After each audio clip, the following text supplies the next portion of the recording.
என்ன சொல்ல அல்ல கையாதான் இருந்தாங்களே தவிர அவங்களுக்கு எந்த தகுதியுமே கிடையாது. ஐயோ சசிகலா நாங்க போட மாட்டோம் சார், அவளை நாங்க அடிச்சு கொன்னுடுவோம் சார். அந்த மாதிரி பொம்பளை இருக்க கூடாது சார், அவளதான் ஃப்ராடு சார். அவளை மாதிரி ஒரு ஃப்ராடு நாங்க நரித்தந்திரத்தில் இடம் கொடுக்க கூடாது என்று பொதுமக்களுடைய பணிவோடு கேட்டுக்கொள்கிறோம். ஒரு பெண் சிங்கமா இருந்தாங்க.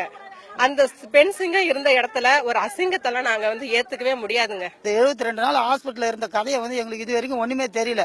என் தாய் எப்படி மறைஞ்சாங்கன்றதே எங்களுக்கு சுத்தமா தெரியல. அதை பத்தி அந்த சசிகலா அம்மாவுக்கு நடவடிக்கை எடுத்து எங்களுக்கு தகவல் கொடுத்தா எங்களுக்கு ரொம்ப நல்லா இருக்கும்ன்றத நாங்க மனப்பூர்வமா நினைக்கிறோம்.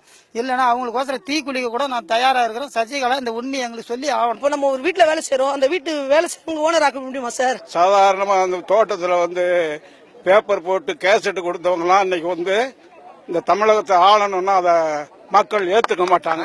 சசிகலா ஏதாவது சிறைக்கு போயிருக்காங்களா? கட்சிக்காக சிறைக்கு போயிருக்காங்களா? கட்சியில சாதாரண ஒரு மெம்பர் தான்.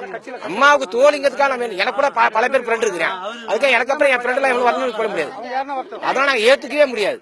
அரசியல் அனுபவம் சசிகலாவுக்கு கிடையாது. புரட்சித் தலைவர் அம்மா அவர்கள் பேரவை ஓபன் பண்ணும்போது அவங்களை அவாய்ட் பண்ணாங்க. அவர் உண்மையான உயிர் தோழி. சசிகலா பத்தி பெருமை பேசுற அவனை பெரியவளா சார். அம்மாவுக்கு எவ்வளவு கஷ்டப்படுத்திருக்கா. நான் சும்மா கட்டி அவ போய் சொல்லி ஸ்லோ பாய்சன் கொடுத்து அம்மா சாவடிச்சது அந்த முன்னதான் சார். இத்தனை நாள் வெளில முன்ன விட முன்ன செத்துருன்னு முன்ன வந்திருக்கால சார். அவெல்லாம் சுட்டு பொசுக்கணும் சார். சத்தியமா என்கிட்ட 20 கொடுத்து அவளை சுட்டு பொசுக்கணும் சார். இல்ல அம்மாவே அவங்களுக்கு எந்த ஒரு பொறுப்பும் கொடுக்கல.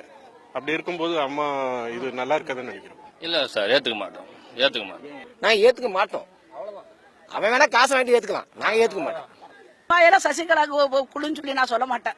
ஏன்னா 60 நாளா அந்த அம்மா உள்ள ஒரே ஒரு சசிகலா கூட நான் சொந்தக்காரங்க நீ யாருமே இல்ல. அந்த மக்கள்கிட்ட அவங்க ஒரு வார்த்தை அம்மா இப்படி இருக்கிறாங்கன்னு சொல்ல யாரு வந்தாலும் அம்மா உள்ள இருக்கிறாங்க மூடி வச்சுட்டாங்க. இப்ப நெட்ல போட்டு காமிக்கிறாங்க. இதை எப்படி அனுபவிச்சாங்க அந்த தமிழ்நாடு அரசு?